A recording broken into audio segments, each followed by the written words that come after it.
Welcome to the Theatre of Others podcast. My name is Adam Marple, and I'm the co-artistic director of the Theatre of Others.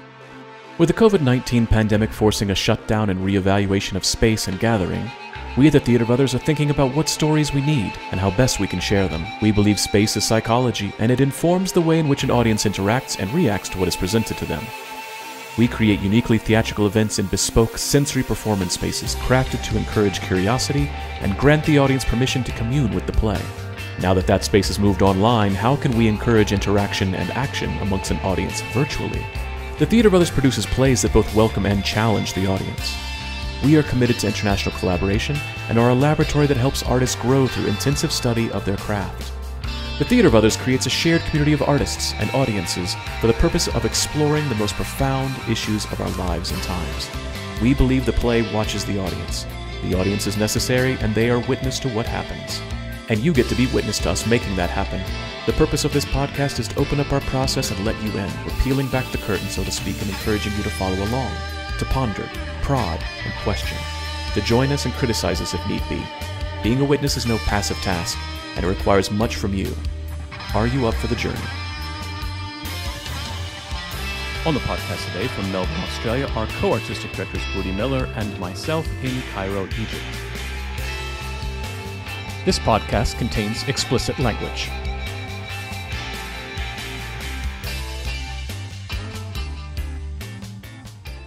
Hi, Adam. Hi, Budi. How you going? It's a-going. It's early in the morning for you. It's late in the night for me. Assalamu alaikum. Alaikum salam. It's morning time in Melbourne. The sun is starting to rise a little bit, but it's not in my face yet. You're very happy this early in the morning. I am very happy this morning. I'm very, very happy this morning. But I'm still trying to just get my vocal folds nice and warm and supple. Supple, yeah. Supple and juicy, yeah. So I'm drinking a bit of Grente. You see that? You see what I did with my accent? Grente. I don't know where it's from, I but have no idea where that's from. I'm drinking Grente. somehow Irish Jamaican. That's what that was. What you been talking about? I'm drinking Grente. That's right, folks. Budi was teaching accents for a very long time. Hi, Adam. Mm-hmm. And it made me think of Chan. He grew up with this woman who was one of his mother's friends, and she's Japanese. She was born in Japan, but she lived in Texas for like 40, 50 years. So she has a Japanese Southern accent. And it's something like, let me see. And I always have them do it for me, and I can never get it right. So let me see if I can get it right. I can't wait to hear this messed up. This is very, okay. not being racist at all. How are y'all doing? How are y'all doing? Hey y'all, how are y'all doing? And you can write to Budi at theaterofothers.com. That's again, Budi at theaterofothers.com. No way affiliated with Adam at theaterofothers.com. Wait a minute, are you telling me I need to go and get trained? What? Amongst other things, yes. There might be some help. There might be some help for you out there. Ew, Adam. Wait, okay. It's because my vocal track is just waking up. Okay, I'm gonna audition for you right now. You tell me if I'm in. I'm gonna audition. You tell me if I'm in. Okay.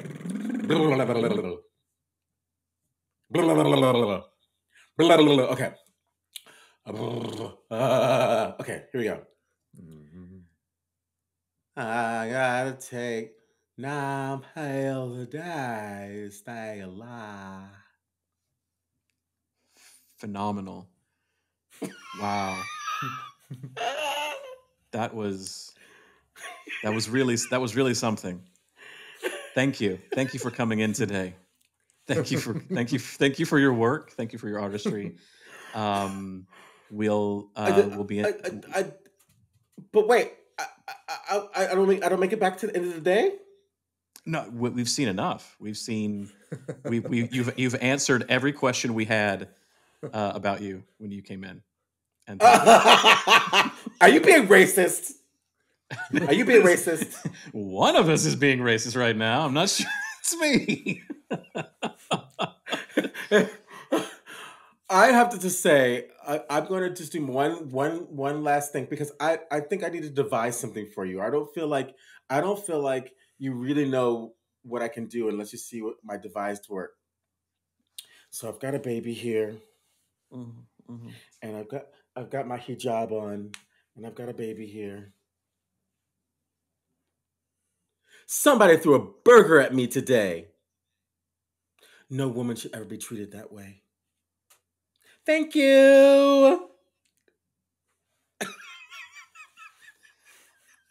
Something tells me you've actually seen this. Yeah, well, you've seen. Yeah. There was a young girl auditioning for drama school, and I had my colleague who is Iranian, and she's like this little girl from high school. And in Australia here, they do these like essentially like it's a course that they do, and it's a theater course, and it like has like an assessment that they have to do at the end, and they have to devise something and use an object that turns into 3 different things. And so like her object was a scarf, and it turned into a baby, and then it turned into a hijab, and then she looked at us and said, "Somebody threw a burger at me today." And she took off the scarf. And then she said, "Nobody should ever be treated that way." And then she finished with, "Thank you." And we had to bite our lips so hard to not laugh, because this poor child, we weren't mad at the little girl. We were annoyed at her teachers. Her teachers, that gave her, that let her believe that this was acceptable. Yep. You know, because this was clearly something she had done in an assessment, and thought that, oh wow, I did really good in this assessment. I'm totally going to get in with this. This is because everyone brings in their best work. They're offering their lives. They don't know. They oftentimes don't know what to do. They've never even had an audition before, and they believe that they know that this is the answer. They bring in their hopes and their dreams. So the last thing we would do is, be angry at a little girl. But her teachers, my God, but that's that girl. But that's a whole nother podcast, because we are not talking about racism in Australia. Oh my God.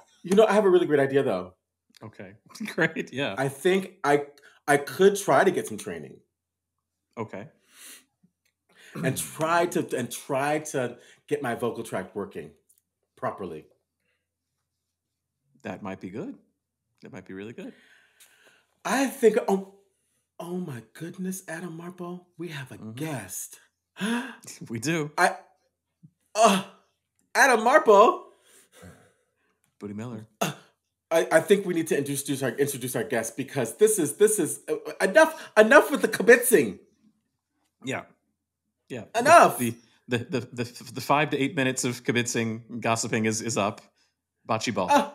Wait, I have to roll the bocce ball to our guest, because he's really busy, and we're so lucky to have him on the podcast. That's true. That is very true. Ladies and gentlemen, and non-binary conforming individuals, please welcome to the stage my friend, my colleague, my mentor, a huge inspiration in my life. He is a professor in the practice at the David Geffen School of Drama at Yale, where he has been a member of faculty since 1999, y'all. Some of y'all listening probably weren't even born back then. I'm poking him right now. He served as head of voice and speech and was a resident artist at Yale Repertory Theatre for 23 years, y'all. He also served as chair of the acting program for 7 years, associate chair for 11 years, and interim co-chair for 1 year. He was apprenticed to as a designated teacher for Kristin Linklater. He's trained and certified with Catherine Fitzmaurice. He's also studied voice with Richard Armstrong, Andrea Haring, Meredith Monk, Patsy Rodenburg, David Smukler, Jean-René Toussaint, and is a member of the Roy Hart Theatre, y'all. I mean, and let's not talk about his off-Broadway, Broadway credits and regional theater credits as a coach for productions. This man is a wealth of knowledge and kindness and artistry and inspiration. Please, please, please welcome to the stage, Walton Wilson! Yay! Hello, friends. Hello, hello, hello.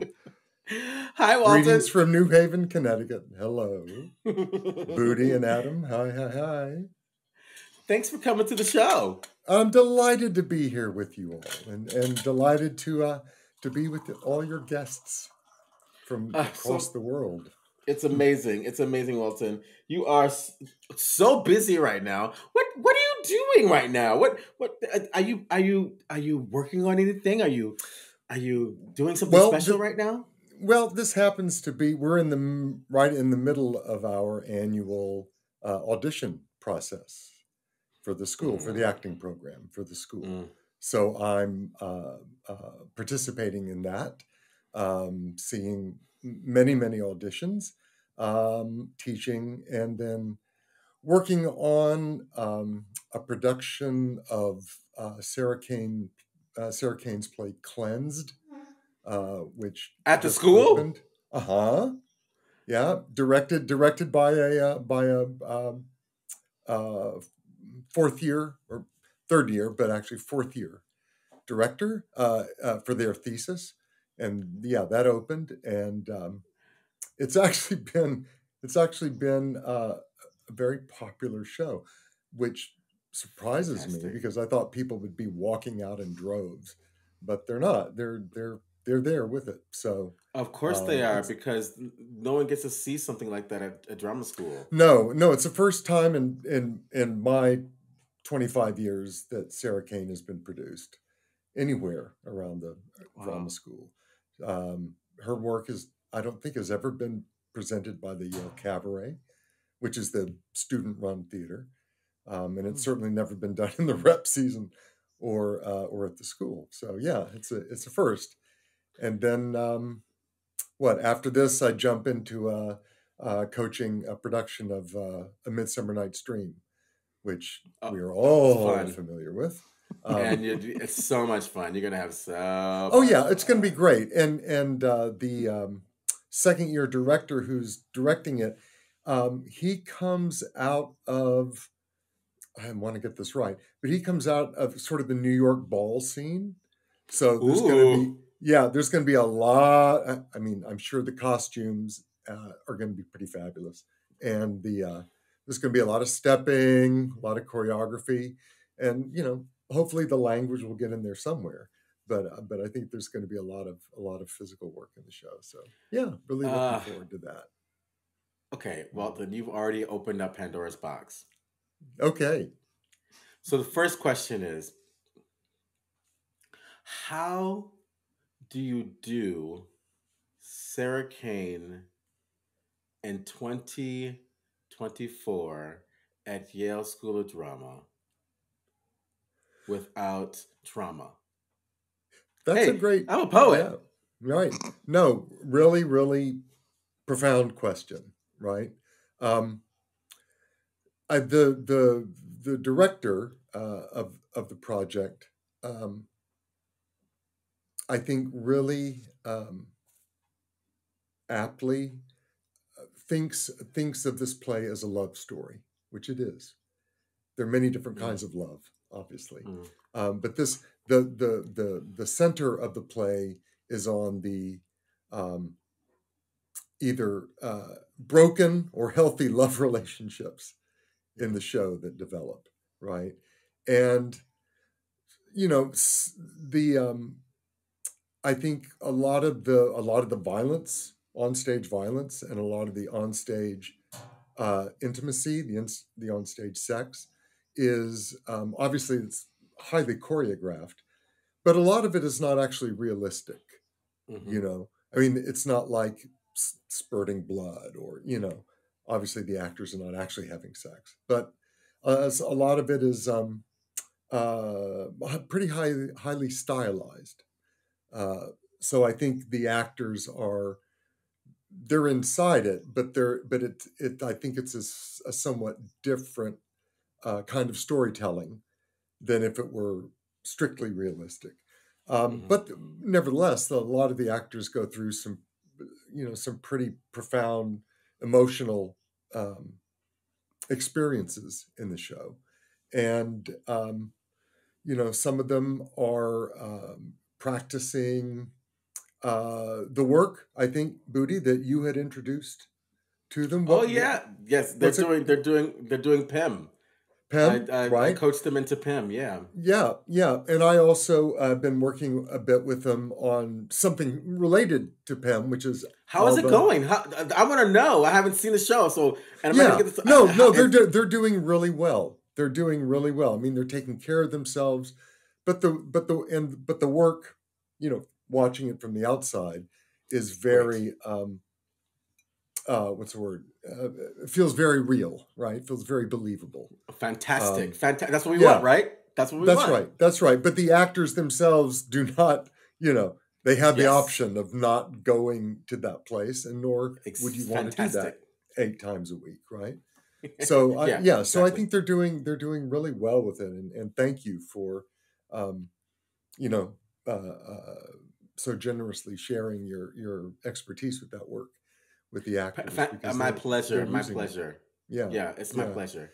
Yeah, they're using it. So, and now that they have taken hold of the show belongs to them now. So they're I think excited. I think they're feeling really confident about the story that they're telling, and how they're telling it. So I'm really proud of the company. Oh, great, Walton. That's so wonderful to hear. Yeah. So, okay.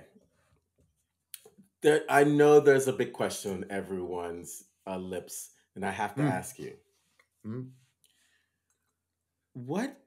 How does one even begin to consider Yale School of Drama as a place to go to school, from your perspective?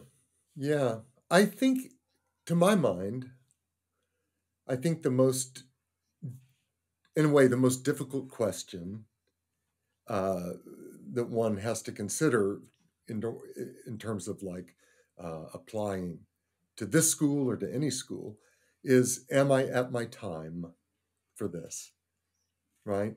I think many people that I see, it feels to me, are before their time. In other words, they're not actually ready to be in a place to take full advantage of what's offered here. Some people are probably also after their time, where they may not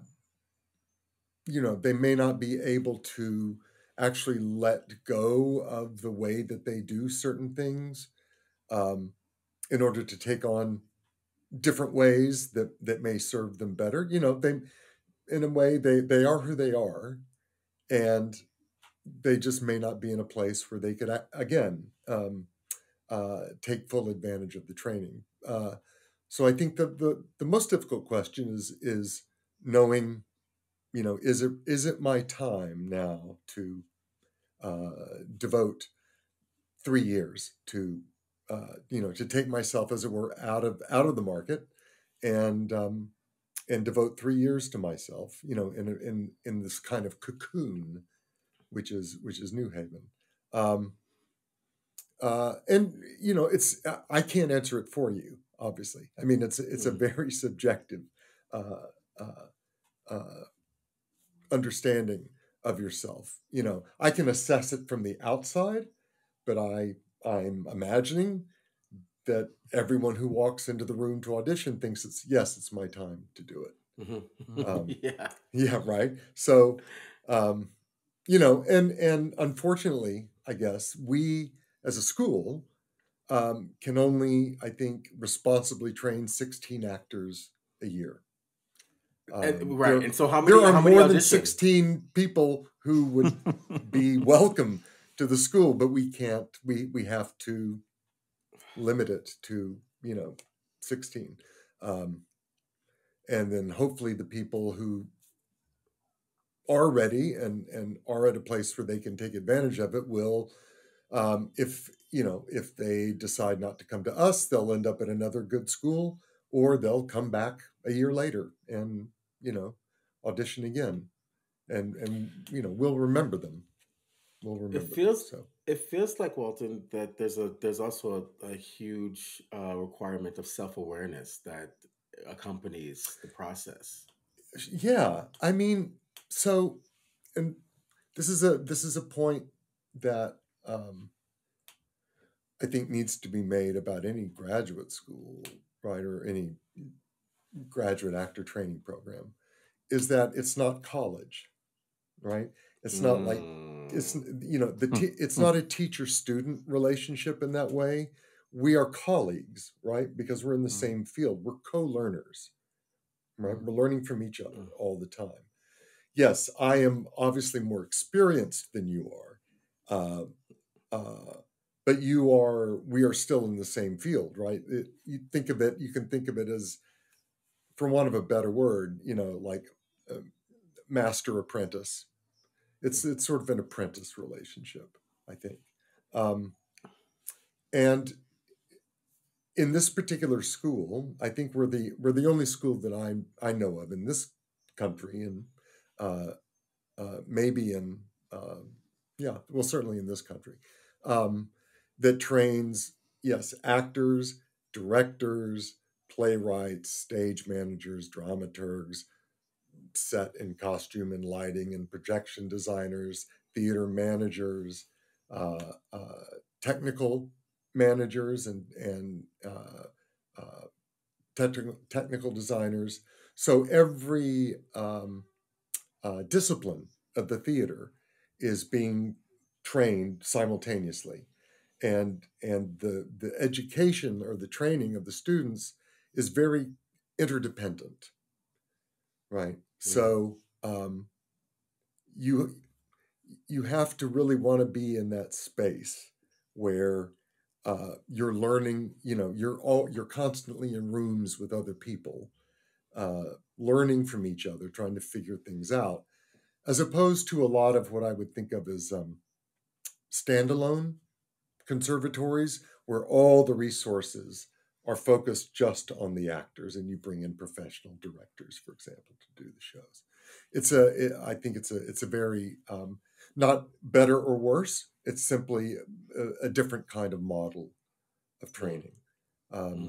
So, yeah, you have to want to be in that particular environment, because it's 200 young or emerging artists and managers, and it's a hotbed. It's a crucible, and it's a very interconnected, interwoven,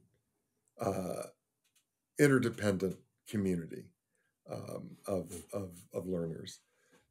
So what could a day look like for David Geffen School of Drama student? Well, I mean, so basically, you are training in your own discipline from 9 a.m.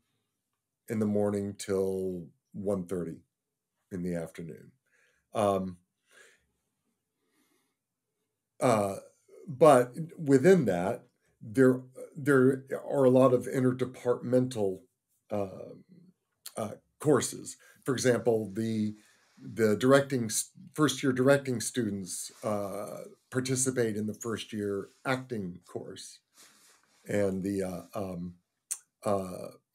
directing students are in practically every discipline as they're trying to get a more kind of holistic picture of what their job is, right? So there are sort of woven into the curricula different groups together, but basically you're in your discipline 5 days a week, 9 to 1:30. Then for the first time, this was instituted the first time, like I think maybe even during the pandemic when we were all online. But Yale, the drama school now has a lunch break. Can you imagine? Who knew it was possible, right? So there's a lunch, an hour lunch break, and then basically you are in production from 2:30 to 10 or 2:30 to 11. All the production. So if you're a first year actor, you don't enter into the casting pool until about midway through your second semester, which I think is very wise. Yeah, of course. Because as we found out in the past, actors who enter the casting pool too early, they just run home, right? They just run home to their habits that aren't necessarily useful. So we want to try to give them some time to reevaluate and embody, some of the training on a very basic level before we put them in rooms with student directors and student playwrights who are also learning. And then all the casting is assigned by the chair of the program. There's no auditioning while you're in the school. And there are 3 working theaters here, right? There's the School of Drama itself, and we do, the number fluctuates a little bit, but basically we do about 25 productions a season, right? And then you have the Yale Repertory Theatre, which the LORT Theater, the professional theater, which does 4 to 5 productions a season. And then you have the Yale Cabaret, which is the totally student-run theater, and they do approximately 16 to 18 productions a season. So it's very, very heavy production work. A lot of opportunity to put what you're learning in the classroom, in the studio, into your work in rehearsal. I mean, that's the whole point. And some people, I think it's generally like you could think of the Yale Rep as sort of the teaching hospital in a way, right? Because the students populate, particularly the designers, the stage managers, the dramaturgs, they're all students. They're all drama school students. The actors are certainly not guaranteed casting at the Rep. They do understudy all the roles at the Rep. And they very frequently go on. And if a director, one of the professional directors who's been hired to direct the production, if they're open to it, students, and there are appropriate roles, students will go into New York and audition for the role, up against all the professional actors in New York who are also going for the role. And if the student wins the role, that will be their production assignment for that duration of time. But there's no the schedules are aligned so the Rep doesn't actually start rehearsing until after classes are over. So you don't miss classes. We don't cancel classes because of productions and shows. So I don't even remember what the question was, Budi. I'm just like that. You answered it, and that's good. It adds on to my next question is, so I guess you have to know how to act if you're going to get into the school. You know, I mean, look, yeah. How to say this? To be fair, yes, so people who come to audition for us, there are people who have a lot of professional experience, a lot of professional credits, Broadway even.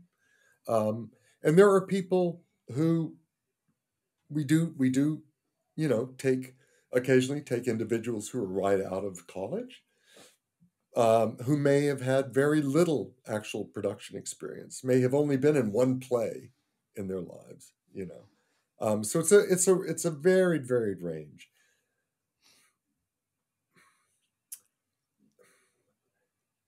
It's yes, yes.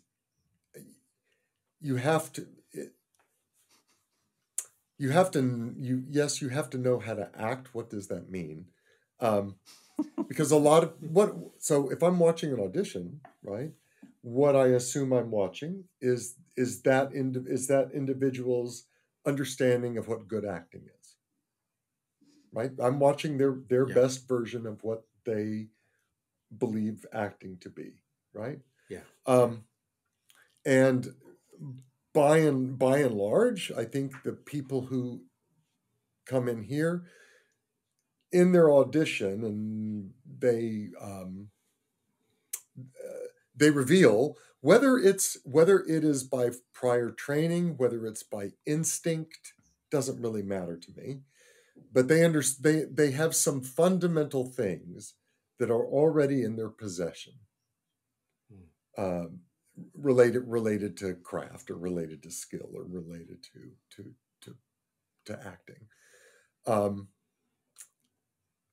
They may have very little technique, right? But they may have just an instinct for what it means to live through imaginary circumstances, right? What it is to actually have a human experience in an imaginary situation, and we can teach them. We can teach them craft. We can teach them technique. But if our version of what acting means, if it's not apparent in the audition, then chances are that person, may not get a call back, for example. But I've been doing this a very long time, auditioning, and it's so subjective, isn't it? Auditioning, right? It's true. It's true. There's no objective meter to it, and often people who are interested in the school will want to know, okay, what do I need to do in order to get into the school? Like there's a magic key or something that they can learn and do it. And they're, if I could just do that monologue again, it would be better. Well, maybe, okay. But it's talent, what I think of as talent is rare. And the particular kind of talent that I'm interested in, I think, is rare. The beautiful thing, the wonderful thing, the miraculous thing about talent is that it can come from anywhere in the world. It can appear from anywhere. Places I never knew existed before, even in this country. It's like, where are you from? It's like, I never knew that place existed. And yet there they are, and I've a friend of mine who she breeds dogs, right? She breeds like guard dogs. And she was asking me, she said, so how do you tell among all these people that come in, what you're looking for? And I said, imagine I'm one of your dogs, right? And the dog hears some unusual sound, an unfamiliar sound that they're not accustomed to, and it's like, oh, and that's what I do. I'm there in the room. It walks in the room, and I'm just like, I'm tuned a little bit to it, right? And my hope, my only hope is that I'm not asleep at the switch, right? My hope is that I'm present enough to be able to recognize it when it comes in the room, because often it's not apparent in the monologues that they might present initially, which is why we ask people to come in with 3, possibly 4 pieces, 2 that are their front, their first 2 to present, and then 2 in their pocket. And, a very well-known actor who this year has won, Critics Awards and Golden Globes, and I suspect she's going to win an Oscar. I auditioned her when she applied to the school, and her first 2 pieces were I'm going to be generous, they were terrible, and no, I mean, she had been given some very bad coaching, and she'd been given some bad advice. Let's just put it that way. And I'm sure she was carrying out that bad advice. Plus, you're in a room, adrenaline is moving. But there was something about this person that I said, I think there's an actor in there, some instinct that I had. And then I asked for a 3rd piece, and it was like, oh, there she is. There's this person. And a 4th piece, and it's like, oh, there's their talent. Now I can see their talent.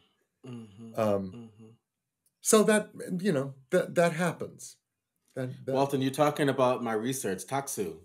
Remember when we were in Bali? Taksu. Yeah, you're literally talking about, and it makes me think of it. Also, what it makes me think of? You remember? I know you know this book, Zen and the Art of Archery. Yeah. And when he talks about that moment when he talks about when he's learning how to shoot the arrow, and he doesn't hit the target, but he's done something, and the master has bowed, and he says, "It shoots the target." And that's the it that walks into the room, Walton, that you see. That's the taksu that's undeniable, right? Right. I mean, it's a strange brew of, presence and affinity and imagination and some kind of emotional intelligence, whatever it is. But you feel it, I can't remember who it was. Budi, maybe you or Adam remember. The quotation is, an actor is someone who moves the air in the room, right? Because acting is what happens in the air between us, right? That's what happens in the space between us. And I think of it as an actor as someone who literally changes the temperature of the room when they come in. Amen. Yeah. Right? They come in the room, and then they do their work. They leave the room, and the room has changed, right? The energy of the room has shifted and changed in some perceptible way. I can't, I certainly couldn't quantify it, but I know it when I feel it. And again, my hope is just I'm present enough to be able to recognize it when it happens. And so then I want my colleagues who are also auditioning in other rooms, I want them to see it and assess it for themselves. So then at the end of, every hour of auditions, we will call people back. My colleagues and I will all get in the same room, and the person will come in, do 1 or 2 pieces that we ask them to do.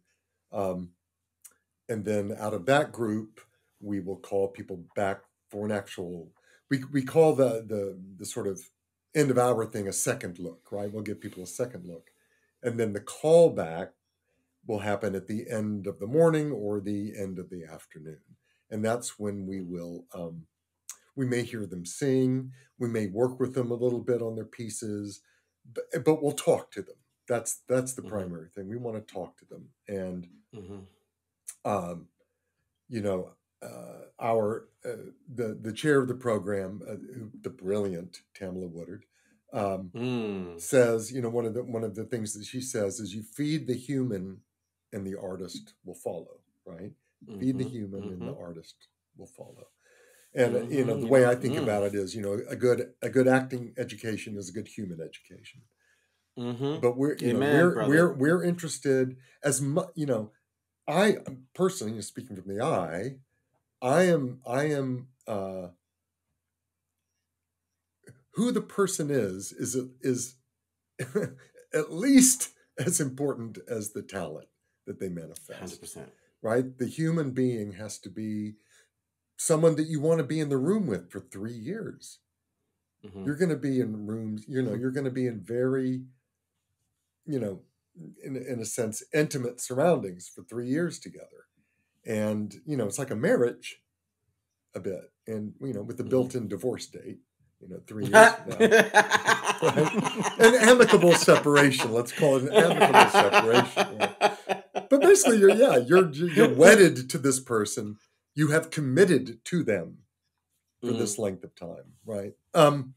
So that's what we want to do. We when we speak to the person, it's not a job interview, right? Yeah. We want to talk to you as a colleague. We want to talk to you as a human being, because we want to be as transparent, as open and transparent. I want to be as open and transparent as I can be about the school, about why we do these things and what we do and why we do them that way. So that the person who's applying has as much information as they can to be able to make a decision. Because if you audition and if we were to offer you a place in the incoming class, you would have to know why you'd want to come. It's not just, oh, Yale's calling me, so therefore I'm going to go. Because Yale, you know, Yale is not the right fit for everyone. In fact, it's probably the right fit for very few people. And there are many, you know, your audition for Yale is not a terminal point. It's just a depot on the road. Come on, can you extrapolate that, please, Walton? Because, you know, so many of these youngins out there think that this is the end all and be all. Right? This is the most important audition of my life, of my career. Please talk about this, Walton. Well, it's not. But I understand it feels like it is. I understand. But you know, if you're an actor, if you're interested in being an artist, being an actor, you know, there was something that called to you that you answered. And hopefully that is a lifelong trajectory. Yeah. And so I meet you when you come to audition. I meet you on a very specific day at a very specific time. I meet you at one point in time. I'm privileged enough to intersect with you and your talent at this moment. And, you know, if you don't get called back, or if you don't get eventually invited into the program, it's not going to stop you on it shouldn't stop you on your trajectory, right? There are many ways into a successful career, right? For some people, an institution is, you know, school is probably the last place they should be. You know, they may do much better studying with a private acting coach or getting into a good acting class in the city where they live, you know, and that person can help them get to where they want to go. So, graduate school is, generally speaking, probably not for a lot of people. And that's okay. It's just one path. And there's no guarantee in anything in this business. Amen. You know, there are people who come out of the school who don't work, or who decide, you know, I thought acting was the thing. I believed acting was the thing for me, but now, my life has changed. I'm going on another journey.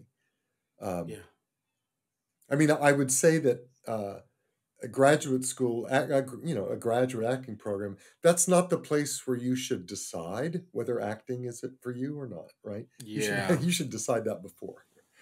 Right? Yeah. Right? There's You no shouldn't time. be wondering, did I make the right decision? Am I in this for life? And that's, if you can't honestly answer that, you should not be in graduate school. Yeah. Because it will just be too painful. And it will be too hard. Exactly. Yeah. Right? Exactly. Because you'll be sort of measuring yourself against your classmates, which God knows happens enough anyway. But it's, it's hard being in an environment where certain people have appetite, and if you don't have an appetite for it, it just becomes work, labor for everyone. Labor, hard labor, terrible labor. Yeah. So, but in any case, we're just meeting each other at this moment. Yeah. And if things move forward, that's great. And if they don't, Love that. There are many, many other ways that you can take yourself forward in your profession and in your career. I love that, Walton. And I love that. It's, I say to the, we give a little talk to people when we bring the whole group of the hour into the room at the beginning before we start auditions, and we speak with them a little bit. I try to put them at ease, make them laugh a little bit, but I try to remind them of some facts about auditioning, right? The first thing to bear in mind is that the person on my side of the table and the person on your side of the table, we want the same thing, right? We desire the same outcome. Why? We need good actors for our program. So we very much, right, want you to be able to come into the room and do the kind of work that you can do and that you came here to do. And that I think is true of any audition you walk into, right? The person on the other side of the table, they have a problem, right? I can't find an actor for this role. I need an actor for this role. I need good actors for my program. So they are pulling for you. I think often young actors, some get it into their heads sometimes, and sometimes, again, they're victims of bad advice and bad information. That the audition room is like an adversarial space, right? Or that I'm only being called into this room to get pushed back out again. Ew. Yeah. Who says that to people? That's horrible. It's worse than horrible, but people tell themselves that story, and it doesn't help, right? Yeah. So the people want you in the room, and it's your opportunity to do the thing that you most love to do in the world for 5 or 6 or 8 minutes, right? This is your chance to perform today. It's your chance to act today, and hopefully that would bring some pleasure, some joy to it, right? Yeah. And also I try to remind them to breathe. Yeah, just to breathe. I will be breathing in the room, and I will invite you to breathe in the room, so we can we can breathe together. Because I know for myself, when I stop breathing, I get a little stupid because there's not oxygen going to my brain, right? Breathing keeps you open to your impulse, etc. Right? And then many performing artists are plagued with a very loud and kind of insistent voice in their head that is yelling at them while they're trying to do their work. And everyone seems to recognize, oh yeah, and I just banish that person into the hallway, right? Banish them for 5 minutes. Tell them to leave you alone for 5 minutes. So not today, Satan. Not today. That's right. So that you can come into the room unimpeded and do what you came there to do, right? Yeah. So that way, no matter the outcome, you can feel as if, I was able to do that, and that, I had the benefit and the privilege of being in the presence of that. Yeah. And so, trying to make the audition experience humane.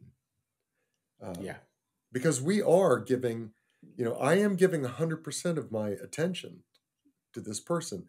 I'm probably watching them more closely than anybody ever has, in a way. Yeah. Yeah. And even though I'm not looking, I may not be looking at them. I may be writing notes so that I can talk to my colleagues about their work, Yes. They have all of my attention. And that's, that's the best we can do. I mean, we haven't figured out a different way other than auditioning, to populate productions and schools. Yeah. It's, it's like, we haven't figured out a better way to do that. So that's how we have to do things. Walton. Well, as you know, I could sit here for hours and converse with you. Listen to me ramble on. Baby, it's like I just sit down with my cup of tea and Walton. We could start a new podcast called My Cup of Tea with Walton. But I think we should go on break, y'all. We should go on break and then come back with provocations. How's that sound? Sounds good. Sounds really good. Fantastic. Ladies and gentlemen and non-binary conforming individuals, you're listening to the stereo sounds of JDB. Jack David Burmester.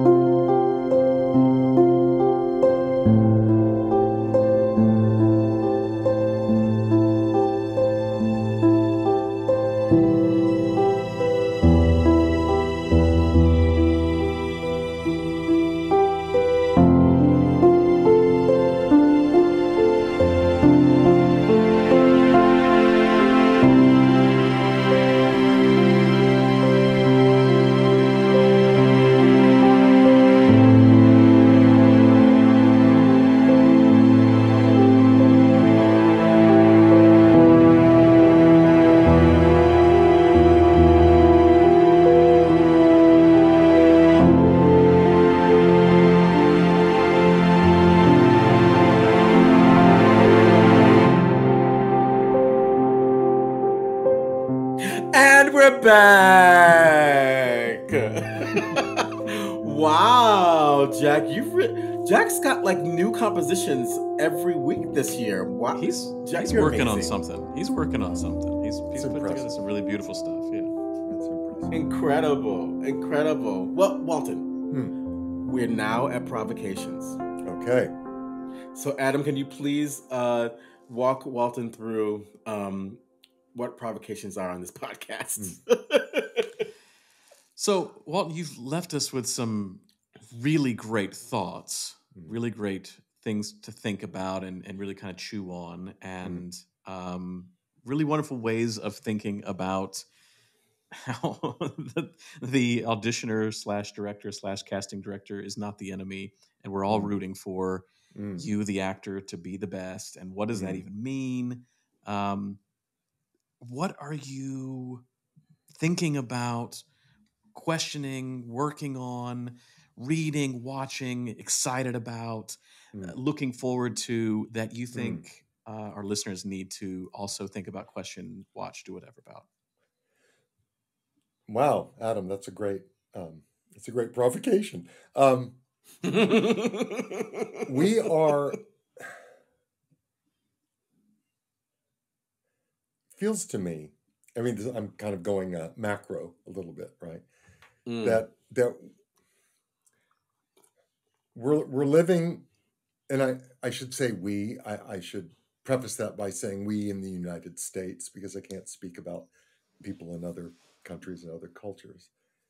we're living in a sort of liminal time, right? We're sort of living in a liminal space where the stories that gave our culture, our civilization, meaning and values have sort of dropped away, and we don't know what's coming next. It's a bit like Chekhov. It's a bit like we're living sort of like the people in Chekhov, sort of between two ages, as it were. Yeah. Right? And I Dreaming of Moscow. Yeah. And I think that also relates to us as theater makers and storytellers.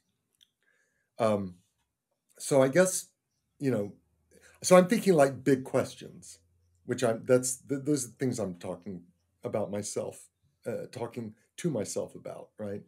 And, one of the questions that I'm asking myself, and I don't have an answer for it yet, but it's like, what is, or what should be, or what would I like to be? What would, you like to be the mission of theater, where you live, and maybe like in 3 sentences. So, what is the mission of theater moving forward?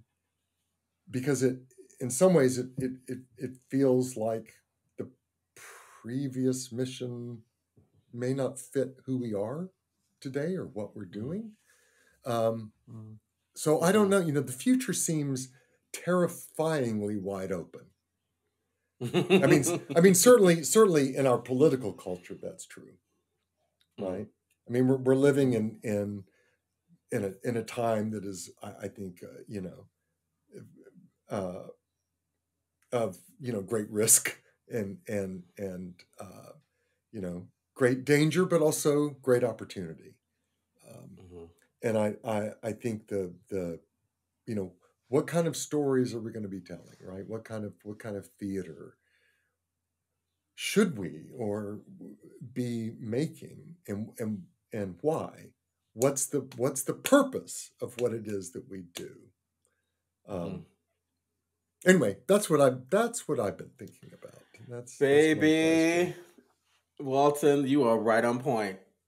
You are preaching to the choir. Yeah, week after week. Question right now. Week after week. So that's a familiar question, right? Okay.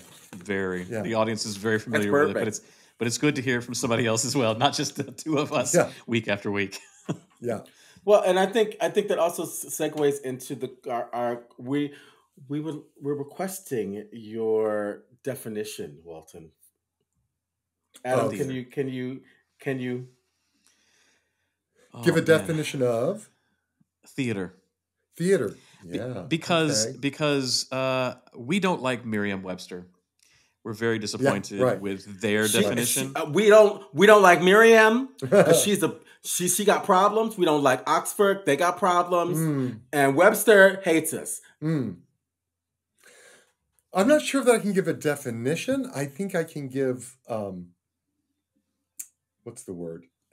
Elements that I think are part of it. Maybe I can come up with the definition, or you can help me come up with the definition. But it's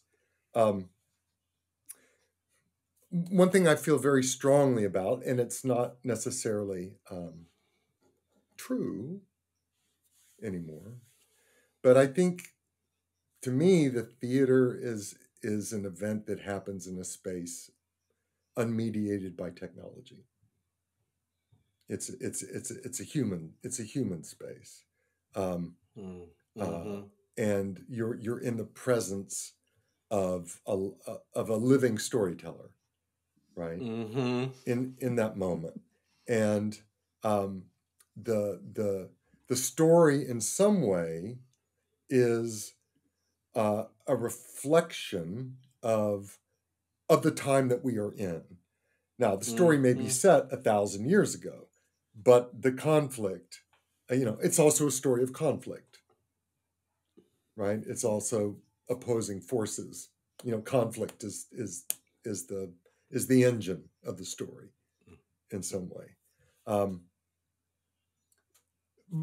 but the human dilemma is whether, wherever the story is being placed, the human dilemma is probably, if not universal, because maybe there is no such thing as that, but it's recognizable, and it's common enough where I can, if I'm in the audience, I can attach to the human beings that are, to at least one of the human beings in the story that's going through their life in some way.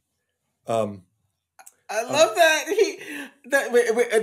Because okay, Adam, give Walton our. We are working on the definition of theater. Okay. Because we have theater in our company name. Yes, so you do. If we don't know what theater is, we got problems. Okay, so this is the definition that we have so far, and it's in alignment with yours, which makes us really happy. Adam, what's our definition so far?